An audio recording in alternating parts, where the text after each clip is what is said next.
A little reality check for you all.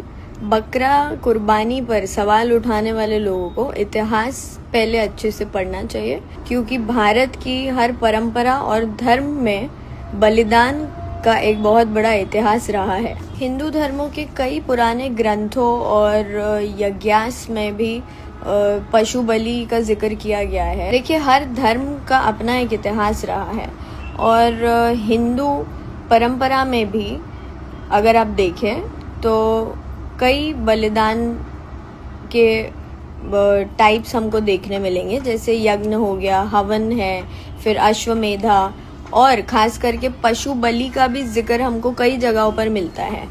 तो हम ये सब भूल कर, ये सब इग्नोर करके किसी एक कम्युनिटी को, किसी एक रिलीजन को क्यों टारगेट कर रहे हैं, जबकि हमारा देश डाइवर्सिटी का एग्जाम्पल है। I have read this in some books that in some traditions devoted to goddess worship, goats and buffaloes were sacrificed during festivals like Durga Puja and Kali Mata worship in some regions, and that is their belief system and they follow it and there's no harm in it.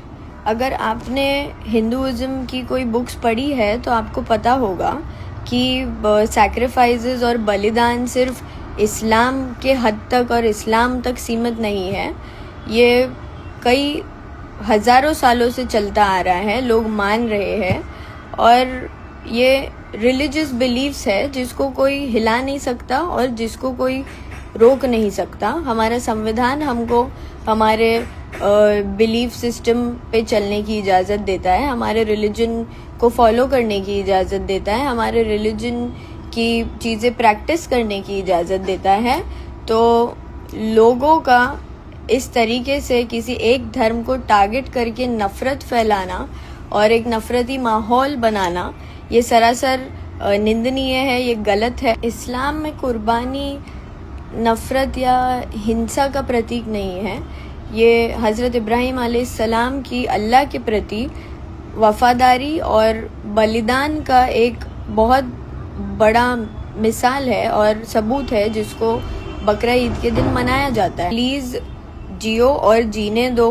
दुनिया में, देश में और भी बहुत बड़ी problems है जिस पर हमें ध्यान देना ज़रूरी है। आप प्लीज़ ऐसी चीज़ों पर आवाज़ उठाएं जो हमारे देशवासियों के लिए फ़ायदेमंद हो। इसीलिए धर्मों को टारगेट करके नफ़रत फैलाना बंद कीजिए।